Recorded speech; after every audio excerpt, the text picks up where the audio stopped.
मन तड़पत हरि दर्शन को आए। मन तड़पत हरि दर्शन को आए। मेरे तुम बिन बिगड़े सगरे काज। मन तड़पत हरि दर्शन को आए। तुमरे द्वारे का मैं हूँ जोगी। तुमरे द्वार का मैं हूँ जोगी। हमारी ओर नजर कब होगी। तुमरे द्वार का मैं हूँ जोगी। हमारी ओर नजर कब होगी। सुनो मोरे व्याकुल मन का बार। मन तड़पत हरि दर्शन को आए। बिना गुरु राह कहाँ से पाऊं। दीजो दान हरि गुण गाऊं। बिन गुरु ज्ञान कहाँ से पाऊं। दीजो दान हरि गुण गाऊं। सब संतन पे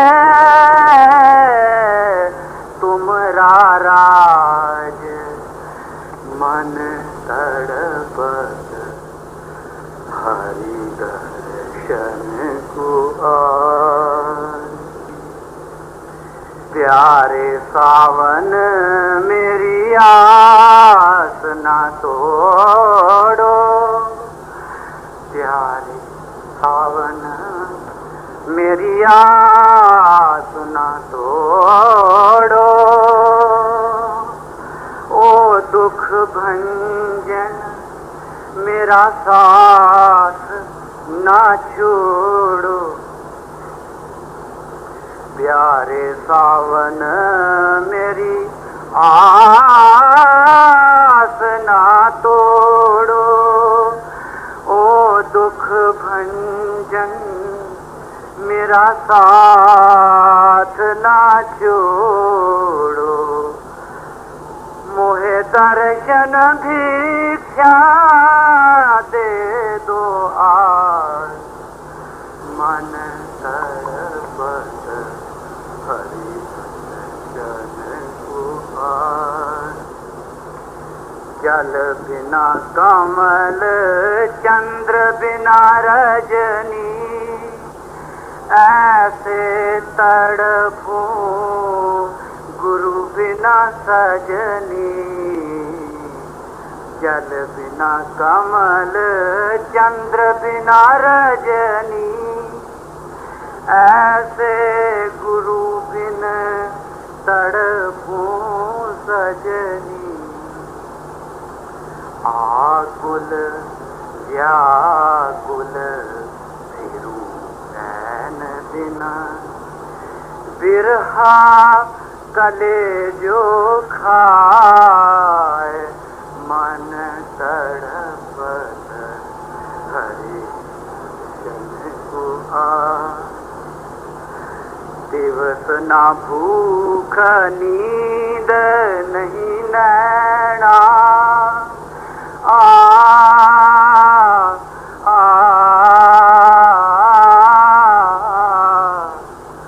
दिवस ना भूख नींद नहीं नैना। मुख सो कथत ना आवे बैना, कहा कहूँ कुछ कहत ना आवे। मिल कर मेरी तपन बुझा, मन तड़पन हरि दर्शन बुहार। क्यों तरसावो अंतर्यामी, क्यों तरसावो अंतर्यामी। आए मिलो कृपा कर स्वामी, क्यों तरसावो अंतर्यामी। आए मिलो कृपा कर स्वामी। मीरा दासी जन्म जन्म की पड़ी तुम्हारे पार, मन तड़पत हरि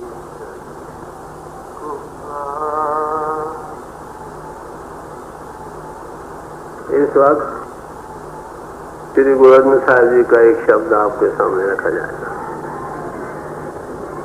गौर से सुनिए कि वो क्या फरमाते हैं और उसका हमारा अमली तौर पर हमारे जीवन पर क्या असर है, हम क्या कर रहे हैं। गौर से सुनने की काबिल। राग बढ़ान महला 5वां तीसरा एक ओंकार। मेरे अंतर लोचा मिलन की प्यारे, हम क्यों पाई गुर पूरे। श्री गोवर्धन साहब फरमा रहे हैं कि मेरे अंतर के अंतर में उस मालिक के मिलने की जबरदस्त ख्वाहिश बस रही। अब उसको पाने के लिए क्या जरिया है। पहले सवाल तो यह है कि हमारे घट में क्या उस मालिक के मिलने की जबरदस्त इच्छा है कि नहीं। हमारी जबान तो एक बात कहती है कि हाँ हमें चाहिए, दिमाग भी ये कहता है कि हाँ बात अच्छी है अगर मिल जाए तो, मत दिल दुनिया मांग रहा। अपने दिल में कंगी मार कर देखो हमारा दिल क्या मांगता। लोगों को देखा दाखी चित्त में आ जाता है भाई हमें भी परमात्मा का मिलाप हो जाए, मत दिल नहीं मांग रहा। सवाल यह, जब दिल कोई चीज मांगता है तो बेख्तियार अंतर से प्रार्थना, बेनती कहो, अरदास कहो, फूट फूट कर निकलती है। जिस चीज को दिल मांगे नहीं, बेख्तियार उसी की आहें दिल से निकलती हैं और पुकारें निकलती हैं कि हे प्रभु, हे मालिक, मुझे ये चीज मिला दे। देखो दुनिया में हमारा तजुर्बा इस बात का कि दुनिया की जब चीज कोई मांगते हैं तो कितनी पुकारे करते हैं, रात सोते भी पुकार करते हैं, जागते भी करते हैं, हर वक्त करते रहते हैं। तो जो चीज दिल मांगे, हमारा अंतर ना मांगे, ये कह दो, उसी चीज के पाने के बेख्तियार अंतर से प्रार्थना होगी, अरदास निकलेगी, बेनती होगी दम दम के साथ। तो हमारे लोगों की आम हालत क्या है, अगर दिल मांगे तो प्रार्थना भी कबूल हो, हमारी जबान मांगती है, दिमाग मांगता है, मत दिल नहीं मांग रहा। सवाल हम सिंसियर नहीं, हम अपने आप को धोखा दे रहे हैं। अगर हम सिंसियर हो जाएं, हमारी जबान, हमारा दिमाग, हमारा दिल मुतफिक हो जाए तो काम बन जाए। जिन्हें हम सुपरफिशियल अगर कोई प्रार्थना करते भी हैं तो किस लिए करते हैं कि दुनिया की चीज हमको मिल जाए, उसके लिए तो बड़े दिल से करते हैं। प्रभु को बीच में एक मददगार चीज मान ले, अगर वो मदद करता रहे तब तो ठीक, प्रभु नहीं तो प्रभु का। मजनू था, वो लैला से बड़ा प्यार करता था, उसका दीन ईमान लैला बना पड़ा था। एक बार लोगों ने उसको कहा कि भाई मजनू, खुदा तुमको मिलना चाहता। तो कहने लगे अच्छा, वो मिलना चाहता तो उसको कहो लैला की शक्ल बनकर। उसे खुदा भी नहीं मंजूर जब तक लैला की शक्ल ना बना कर आए। माफ करना, हमको भी परमात्मा कबूल नहीं जब तक वो हमारी ख्वाहिशात को पूरा न करे। तो दुनिया के लिए उसको याद कर रहे हैं ना। अगर मजनू मरेगा तो उसको मरकर को खुदा मिलना है या लैला? आप बताएं, लैला ही मिलेगी ना। तो दिल का सवाल है, दिल क्या मांगता? अगर सच्चे दिल से पुकार निकले तो मालिक सामान करता। गुरबानी में जिक्र आया है, बड़ी खूबसूरती से बयान किया है। सत संतोख करे अरदास, ता सुन सद भाले पास। अगर सत्य हो, जबान, दिमाग और दिल मुतफिक हो, जब तीनों में एक बात हो तो वही चीज सत्य होगी ना, बाकी सब झूठ, धोखा और प्रेम। कि अगर सच्चे दिल से, सत्य भाव से, जिसमें तुम्हारा दिल, दिमाग और जबान मुतफिक हो, पहली शर्त है। दूसरे संतोष, जो मिला है शुक्र है भाई, शुक्राना भी साथ साथ हो। और फिर दिल, दिमाग और जबान मुतफिक हो। कहते ऐसे पुरुष की प्रार्थना सुनकर प्रभु क्या करता है? कहाँ सुन सद बहाले पास। ऐसी पुकार को सुनकर उस बच्चे को पकड़कर कोल बिठा लेता है पास। कहते कहो बच्चा क्या मांगता? तो अंतर्लोचा का सवाल है, क्या हमारा हृदय प्रभु को मांग रहा है? सवाल है। उस मालिक को मिलना चाहता है क्या? उसके लिए ये इसी तरह तड़प रहा है जैसे हम रोटी के लिए तड़प रहे हैं। बाल बच्चा बीमार हो जाए उसके लिए तड़पते हैं, कोई नुकसान हो जाए उसके लिए बेबल होते हैं। अगर ये नहीं तो प्रभु कहाँ? नामदेव जी थे, उनका बयान किया जाता है कि उनके घर का जो मकान का चबूतरा था वो गिर गया। छज्जा जिसको कहते। घर वालों ने क्या, जाओ भाई बढ़ई को बुला लाओ, बेटी कहते हैं बढ़ई को, तरखान को बुला लाओ। गए, जो प्रभु के याद के भक्त है ना, आशिक हैं, उनको प्रभु ही सूझता। गए बाहर, याद में बैठ गए, भूल गई दुनिया। शाम पड़ गई, उठ कर आए। घर वाले पूछे क्यों भाई, तुमने बेटी को बुलाया कि नहीं? नहीं आज याद नहीं रहा, कल ले आए। इसी तरह कहते कई दिन गुजर गए, बाहर जाना, प्रभु की याद में मैल हो जाना, शाम को फिर आना, रोज वही तस्करा।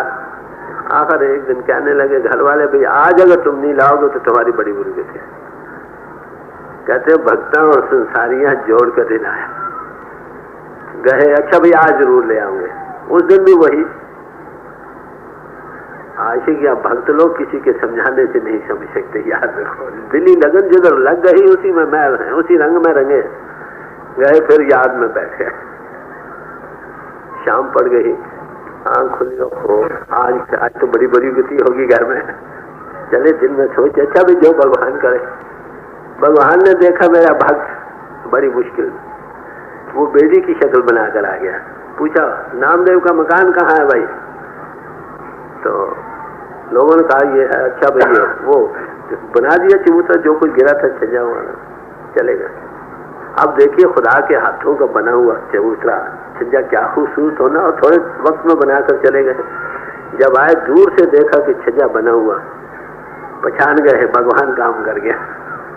जबान बुलबुला दानंद के मीद आनंद, बुलबुलों की जबान बुलबुल ही जानती, भक्तों की आंख पहचान जाती है कि आज भगवान काम कर गया। टकरे हुए दिल सदा शेर हो गया। गली माले वाले पूछने लगे महाराज ये क्या मजदूरी दिया, क्या मजदूरी लेता? तुम्हारा बेटी बड़ा लायक आया, बड़ा आला छज्जा बनाकर थोड़े वक्त में चला गया। चला गया, हाँ बेटी प्रीत मजदूरी मांगा, वो तो प्रेम की मजदूरी मांगता है भाई। कहते कब आता है कि जब कुल कुटुंब सगलते तोड़े तो हमरे बेटी आवे। जब सब तरह से तुम्हारी लगन टूट जाए, उस एक के साथ लग जाए, फिर वो आ जाता, बिन बुलाया आता। नामदेव तो भक्ति में मैं थे ना, उसने तो नहीं कहा था कि मेरा छज्जा बना दो। फिर भगवान को इस बात की बिर्द होता। मैं आपको अपनी जिंदगी का एक वाक्य सुनाऊं। हजूर के वक्त मेरा लड़का बीमार था, सब बड़ा। डॉक्टर ने कहा कि इसकी हालत बहुत नाजुक है, जवान था, 18-20 साल का था, तो तुम 2-3 दिन की छुट्टी ले लो, इसकी किसी वक्त उम्मीद नहीं शायद खत्म होने का। बहुत अच्छा एतवार आ गया। हजूर का ये हुक्म था कि भाई एतवार को अमृतसर सत्संग करने जाना। मैं सुबह 4 बजे उठा, दिल में आया कोई डॉक्टर ने तो ये कहा है। मैंने कहा मैंने कौन सा बचा लेना, गुरु जाने अपना काम, मैं अपने काम जाऊं। चलो मैं चला गया अमृतसर। अमृतसर सत्संग हो गया, गर्मी के दिन थे। 10 बजे सत्संग पड़ा, भोग 10:30-11 चला। जी में आया, आधे रास्ते तो आए हूँ, चलो दर्शन कर जाऊं। चल पे ब्यास पहुंचा, दिन को 1:30 बजे, गर्मी के दिन थे। हजूर ऊपर से उनको पता लगा कि मेरा आया, बुला भेजा। लेटे हुए थे, उठकर बैठ गए। पूछे लड़के का क्या हाल है, ये लोग जानी जानते होते हैं ना। मैंने कहा हजूर वो बीमार था, ज्यादा ही बीमार था, मगर मैंने समझा हजूर का हुक्म इधर जाना, मैंने क्या बचा लेना। फिर बड़े उदास होके मुंह होके बैठ गए। मैंने कहा हजूर जो आपका नाम ले उसको कोई फिक्र चिंता नहीं रहती, आप इस तरह से बैठ गए। कहने भाई तूने जो सिर से बोझ उतारा मुझे उठाना पड़ा। तो सम्राट पुरुषों के ये कायदे हैं। मैं अर्ज करूं, अगर तुम सब कुछ उन पर छोड़ दो, वो सारे काम करता है बगैर तुम्हारे बताए और मांगने के करता। सम्राट पुरुष की यही मैं। तो वो तो आता है जब दिल में ख्वाहिश हो, तो फिर क्यों नहीं आएगा? सवाल तो ये है, अगर तुम्हारे दिल में ख्वाहिश ना भी हो, तुम्हारा दिल उस तरफ थोड़ा हो, मुंह उस तरफ हो, फिर भी वो तुम्हारी संभाल करता है। और अगर तुम्हारा मुंह भी उधर हो, फिर तुम मांगो भी तो क्यों नहीं मिले? गुरबानी कहती है पिता कृपाल आ गया कि नहीं, बालक मुख मांगे सो देना। तो उस दयाल पुरुष ने ये हुक्म किया, असूल बनाया, जो बच्चा मुंह से मांगेगा मैं। नानक बालक ये सुख मांगे मोर हृदय बसे निश्चरना। कहने से फिर मांगने क्या चाहिए भाई? आपका चरणों का मेरे हृदय में निवास। यही कुरान शिव कहता है, बंदा जो मुझसे मांग दूंगा। महात्मा होने यही पूर्ण पुरुषों ने की जबानी बयान कर रहे हैं। तो अगर हमारे दिल में अंतर में इस बात की लोचा जबरदस्त हो उसके पाने की, तो वो जरूर मिलेगा। एक बच्चा था, एक कमरे में बैठा था, उसकी माता रसोई में थी, दूध उबाले खा रहा। बच्चा उठना चाहता था, उठा, पांव फिसल गया, मुंह के बल गिरा। फिर दीवार को पकड़कर उठना चाहा, हाथ फिसल गया, फिर मुंह के बल गिरा। फिर कोई कपड़े को लटका था, उसको पकड़ उठा चाहा, कपड़ा नीचे आ गया, फिर सिर के बल गिरा। लाचार होकर, आपको पता जब इंसान लाचार होता है तो पुकार करता है, कहते हैं हाय माँ। वो आवाज माता के कानों में पहुंची। माता ने क्या किया? दूध की परवाह नहीं की, वाले खा रहा था खाना, भाग दौड़ी, जाकर बच्चे को उठाया, गोद में लिया, सीने से लगाकर वापस आई तो दूध सब उबल कर गिर गया। बच्चा कह रहा है माता मैं तुमको बड़ा प्यारा हूँ। कह रहा हाँ बच्चा तू बड़ा प्यारा है। क्या तूने दूध की परवाह नहीं की और तू चली आई? कि हाँ बच्चा तू बहुत प्यारा। बच्चे के दिल में अब ये आ गई, समा गई कि जब भी माता को बुलाएंगे माता आ जाएगी। कुछ दिनों के बाद वैसे कमरे में खड़ा था, गिरा शरा कोई नहीं था, वैसे किया जाए हाय माँ हाय माँ हाय माँ। आधा घंटा हाय माँ करता रहा, माता न आई। बच्चे ने दिल में सोचा कि आज बहुत अच्छी चीज कोई और बनाई होगी, चढ़ाई होगी चूल्हे पर, इस खातर नहीं आई। रेता रेता पहुंच गया, उसकी कंधे को पकड़ कर कहने लगा माता क्या चढ़ाया? क्या बच्चा दाल चढ़ाई है? क्या नहीं कभी नहीं हो सकता। बताओ, बताया तो दाल ही थी। कह रहे माता क्या सबब है? उस दिन तो मैंने एक बार हाय माँ कहा था, तू भागी भागी दौड़ी आई, और आज मैं आधा घंटा हाय माँ करता तू नहीं आई। चले बच्चा आज तेरी आवाज में वो दर्द नहीं था। भाई दिली अंतर लोचा हो, हमारे अंतर में दुनिया की लोचा भरी पड़ी, दुनिया की ख्वाहिशात भरी पड़ी। हमारे अंतर जिस्म और जिस्मानियत के जो तलकात और ये चीजें ये सब भरी पड़ी। अब वहां प्रभु कहा, दिल तो मांग रहा है दुनिया को, जबान खुदा को मांग रही है, ऊपर से तो सजदे कर रहे हैं, पूजा और पाठ कर रहे हैं, दिल में बच्चे समा रहे हैं, बुतखाना बना पड़ा। बताओ ऐसी जगह खुदा कैसे आएगा, परमात्मा कैसे आते? गुरु अर्जुन साहब फरमा रहे हैं, अब गौर करिए अपने हृदय का मुकाबला और उन महापुरुषों के हृदय का मुकाबला। फरमाते हैं मेरे अंतर लोचा मिलन की, मेरे अंतर लोचा मिलन की, कि मेरे हृदय में उस मालिक के मिलने की लोचा जबरदस्त ख्वाहिश बस रही। क्यों पाई गुरुपुरे? किसी पूर्व महात्मा का कैसे मिलाप हो? प्रभु के पाने का जरिया क्या है? जब पुकार हो तो वो मालिक दया करता है, किसी पूर्व पुरुष को मिला दे, किसी मिले हुए को मिला दे।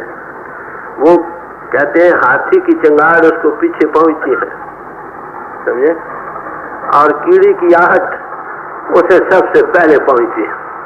वो सुनता है हमारे घट में, वो कहीं आसमानों पर बैठा नहीं, वो हमारी आत्मा की आत्मा घट बासी है। हम लोगों को धोखा दे सकते हैं, उसको धोखा नहीं दे सकते। जब सच्ची पुकार हृदय से निकलेगी तो वो क्या करता? किसी मिले को मिला देता।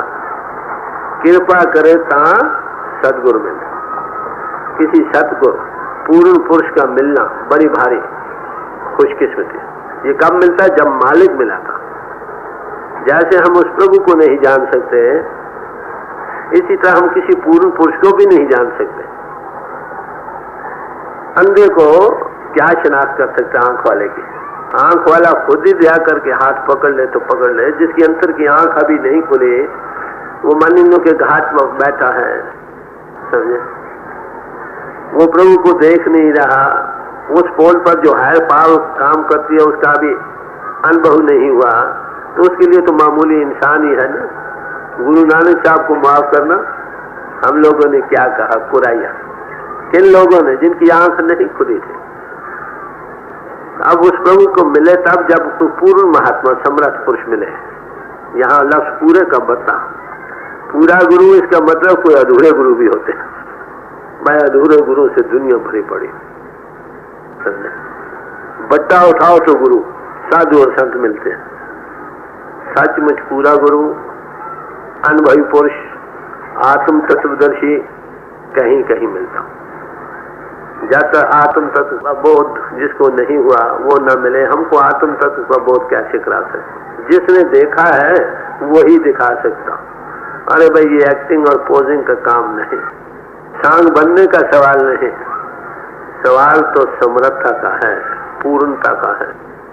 तो कहते हैं कि हे मालिक, मुझे पूरा गुरु कब मिलेगा?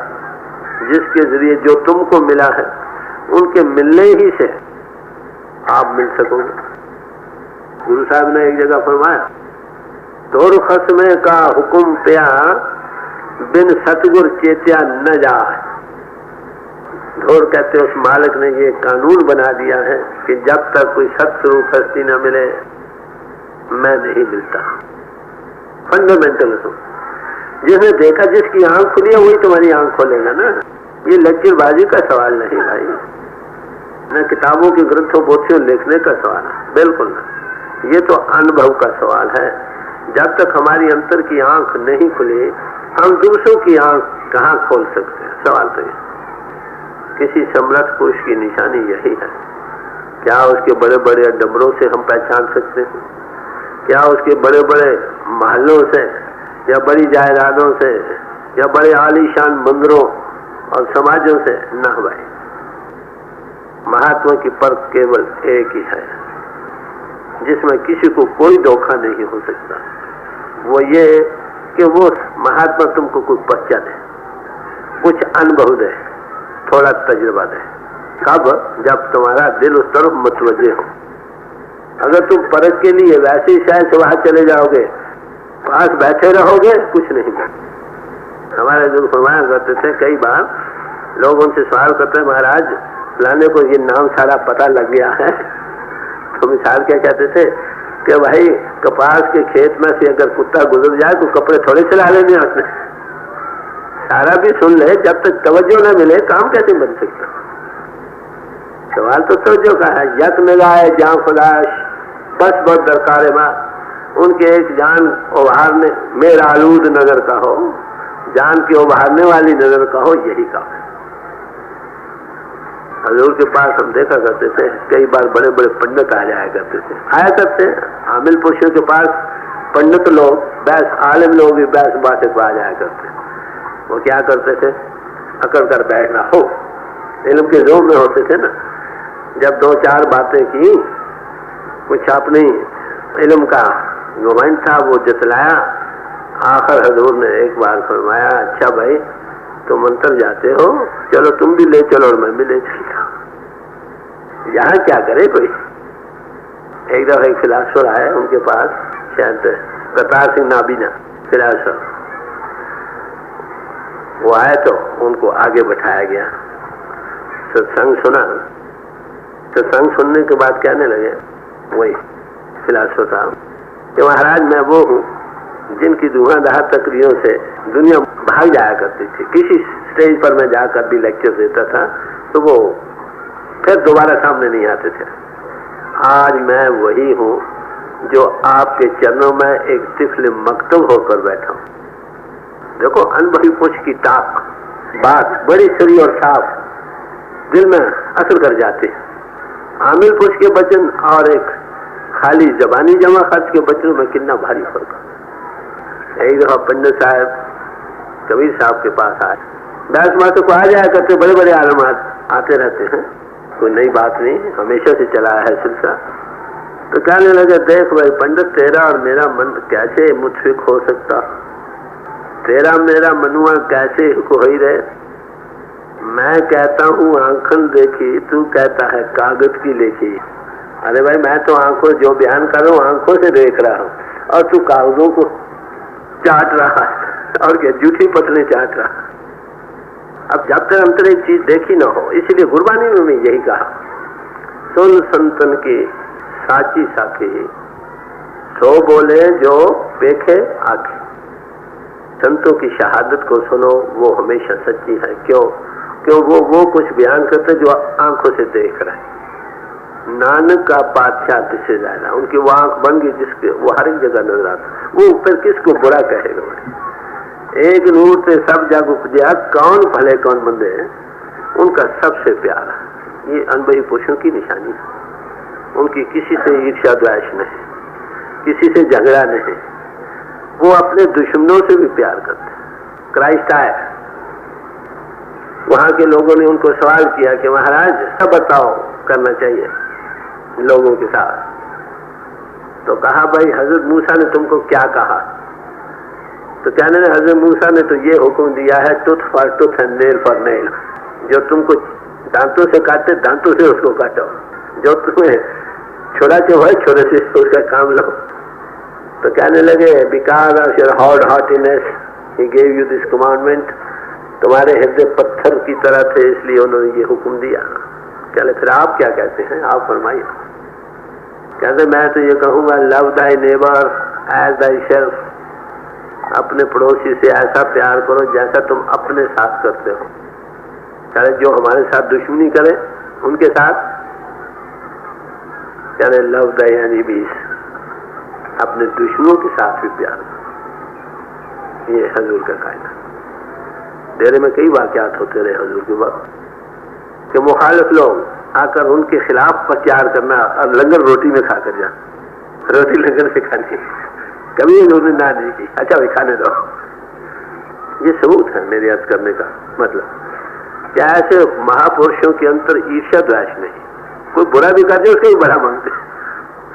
वक्त आया वही भाई उनकी कदर करने लगे और आज दिन तक कदर करते। सच आखिर सच है। तो उन महापुरुषों की नजर का सवाल है। ऐसा पूर्ण पुरुष मिले कभी काम बने नहीं। तो हजूर में ये एक सिर्फ थी बड़ी भारी। मैं इसलिए थोड़े थोड़े टचेस दे रहा हूँ कि उनकी महानता हमें पता है कि प्रैक्टिकल क्या थी। तो वो ऐसे महापुरुष थे कि जिनके चरणों में आकर सब लोग राहत पाते थे। वहां समाजों का कोई सवाल नहीं था, अपने और पराये का सवाल नहीं था। तो फरमा रहे हैं कि हमारे अंतर उस मालिक के मिलने की बड़ी जबरदस्त इच्छा है, तीव्र इच्छा, रूलिंग पैशन। घट के घट में यही ख्याल उठ रहा कि हे मालिक वो वक्त कब होगा जब मुझे पूरे गुरु से मिला पाऊंगा। अधूरे गुरु दुनिया में बड़े। मैं यही कोई आपको अपना विद्या के शास्त्र सिखलाता, एक तो ये तो एक्टिंग पोजिंग का तो किनारा रहने दो ना, वो तो दुनिया भरी पड़ी। लोग बिजनेस लाइक हजूर फरमाते थे, किसी ने खोती वाई किसी ने पोथी वाई, उनकी दिल की तह में जाकर देखो दुनिया बस रही। उनका दीन ईमान दुनिया बना पड़ा। जाहिरदारी वो कुछ भी क्यों न बना रहे। यहाँ मेरे पास एक बार कुछ भाई आए, आज 2-3 साल का वाकया है, कहने लगे भाई आप रूहानियत का काम कर रहे हो, हमारे साथ मिल जाओ। क्या बहुत अच्छा भाई, मैं आपका प्रोग्राम क्या है? कह रहे यही कि हम एक मोटर ले लेंगे, शहरों में फिरेंगे और प्रचार करेंगे। बड़ी अच्छी बात है, 4-5 हजार रुपया महीने कमा लेंगे। मैं क्या भाई फिर बांट लेंगे आपस में। मैंने कहा भाई साहब वो तो पब्लिक का ट्रस्ट होगा तुम्हारे पास, तुम्हारा उससे वास्ता क्या, ज्यादा से ज्यादा तुम 100 खर्च ले लो, जो रुपया आएगा तो पब्लिक का ट्रस्ट है, तुम्हारा उससे क्या तलब है। फिर मैंने कहा अच्छा भाई ऐसी रूहानियत तो खुद करो, जब सच में रूहानियत की जरूरत होगी मैं भी आ जाऊंगा। दुनिया में शॉपिंग जा रही है, सभी पुरानों पेट के धंधा, कहीं कहीं सच्ची तीव्र इच्छा वाला जो प्रभु को चाहकर मिलता, ऐसे भी लोग बहुत कम जाओ। गुरुद्वारे, धर्म स्थान हर एक समाज के भरे पड़े हैं, वहां लोग जाते भी हैं, कुछ पूजा पाठ भी करते हैं, कोई ग्रंथों पोथियों का स्वाध्याय भी करते हैं, ये भी करते हैं वो भी करते हैं, मगर उनकी दिल की तह में जाकर खोल कर देखो क्या है, हमारे बच्चे राजी रहे, हमारी रोजी खुल जाए। दुनिया के लिए प्रभु की याद भी, हम प्रभु को कैश पा बनाना चाहते हैं, माफ करना, हमारे हृदय में उसकी ख्वाहिश नहीं। तो पहली बात जो हमने सीखनी है, भाई जो चीज तुम मांगते हो जरूर मिलेगी तुमको, कोई शक नहीं। मैंने अभी कुरान शरीफ से बतलाया, गुरु साहब की बानी से बतलाया, कॉमन सेंस के जरिए आपके सामने पेश किया, जो तुम मांगते हो वो मिलता। अगर आज हमें नहीं मिल रहा उसका कारण हम दिल, दिमाग और जबान सही नहीं, हम सत्य जबान नहीं, हमें संतोष नहीं, इसलिए वो चीजें आप नहीं मिल रही।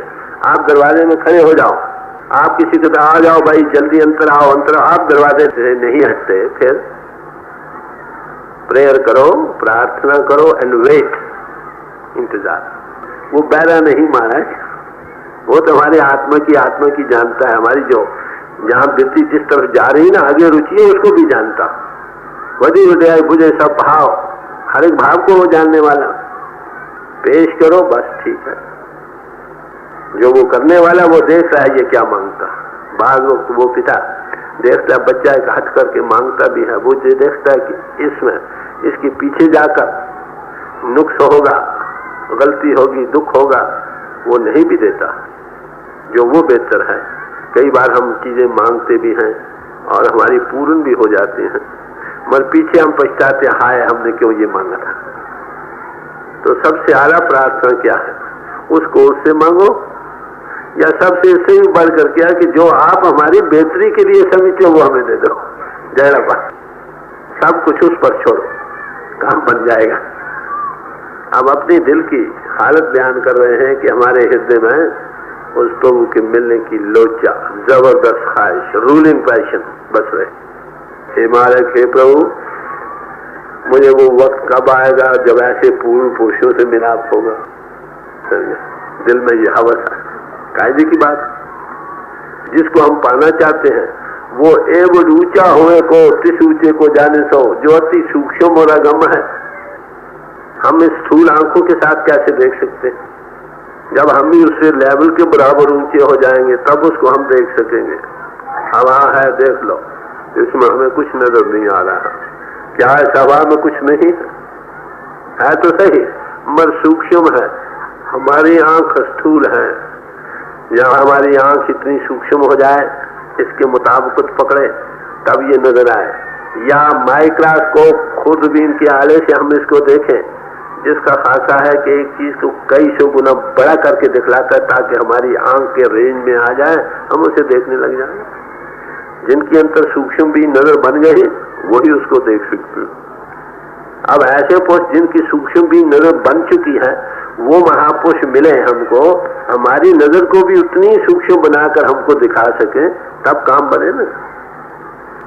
फिर आगे मैं आपको अर्ज करूं, गुरु के भी कई दर्जे।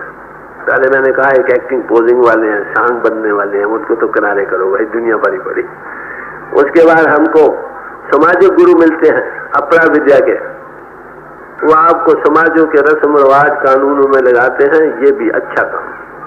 मैं नहीं सोचो, इंसान ने मिलजुल कर रहना है, किसी न किसी समाज में रह कर ही नहीं तो नहीं बनाएगा। इसलिए जहां वहां रहे उसके मुताबिक अपना जीवन नेक पाक और सदाचारी बनाना है। अगर जो अपराविद्या के गुरु है, सामाजिक गुरु, वो भी सही तौर से प्रचार करें तो दुनिया में लोग सुखी हो जाए। पाकिस्तान क्यों बना और कैसे बना, ये अपराविद्या के समाजिक गुरुओं की तंगदिली का प्रचार था जिसने ये बनाया। हर एक समाज क्या कहती है, हम उस पिता के बच्चे हैं, एक पिता एक उसके हम बालक, तू मेरा गुरहाई।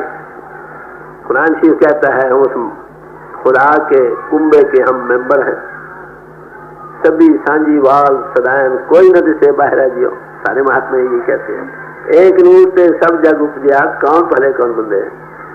तो सबके अंतर जब वही है तो गैरियत कहाँ, ये सब महात्मा कहते हैं। सामाजिक महात्मा भी इसी बात का प्रचार करते। फिर भाई झगड़ा किस बात का?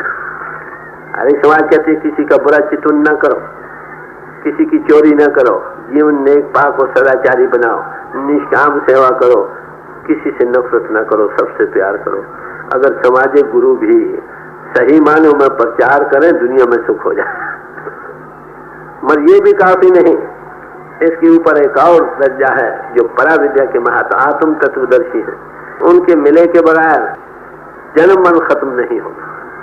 जब तक आत्म तत्व का बोध नहीं होगा तब तक काम नहीं बनेगा। दुनिया में समाज गुरु भी बड़े साधु महात्मा ऋषि मुनि महात्मा मिलते हैं, मगर आत्म तत्वदर्शी कहीं कहीं। राजा जनक को केवल एक पुरुष मिले, अष्टावक्र।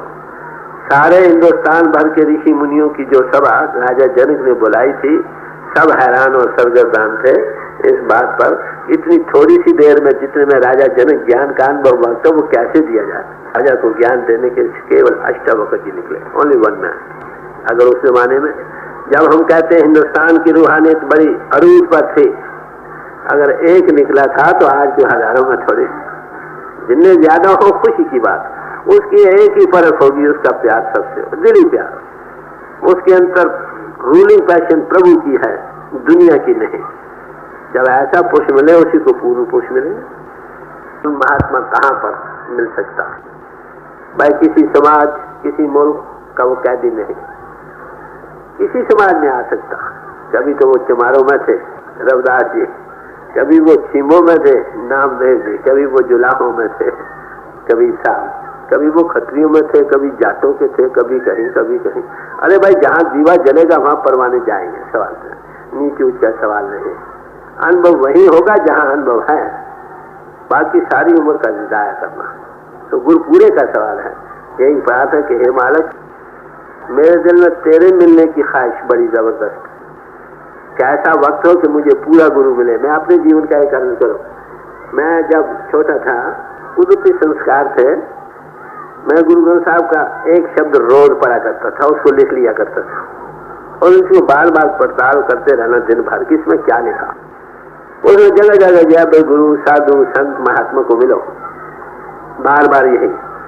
अब मैं ये प्रार्थना करूं कि हे परमात्मा, शायद मैं गुरु और साधु संतों का कायल हूँ, सचमुच महात्मा का। शायद मैं तलाश करते किसी ऐसे गुरु से मेरा वास्ता पड़ जाए जो तुझ तक ना पहुंचा हो, मेरा जीवन तो बर्बाद चला गया। यही मैं प्रार्थना करता था कि अगले जमाने में अगर ध्रुव भक्त प्रहलाद को बराह रास्त आप दया कर सकते थे तो आज क्यों नहीं कर सकते। ये दिली चलता चाहता भी था कि बगैर साधु संतों के मिल नहीं सकता, मगर डरता था शायद किसी ऐसे से वास्ता पड़ जाए जिसका जो दुनियादारी हो, प्रभु तक ना पहुंचा हो, मेरा जीवन तो बेअर्थ चला गया। यही ख्वाहिश जबरदस्त रही, कई कृष्ण मिलते रहे। आखिर हजूर बाहर तो मैं उनके चरणों में 1924 में पहुंचा, 1917 में वो आने शुरू हो गया। अंतर में थोड़ा बहुत जो कुछ करता था, मैं समझता था ये गुरु नानक आ गया। मैंने एक कविता लिखी उस जमाने में कि मैंने गुरु नानक को देखा, उसकी ये शक्ल है। जब 7 साल के बाद हर रोज गाइडेंस मिलती थी, सफर भी होता था। 24 में जब मैं वहां पहुंचा तो देखा तो वही थे। तो मेरे याद करो, वो तो पुकार सुनता है, जैसी पुकार सच्चे दिल की हो क्यों ना सुने। मैंने हजूर से याद की, महाराज इतनी देर क्यों की? कह रहे भाई यही मौके मुनासिब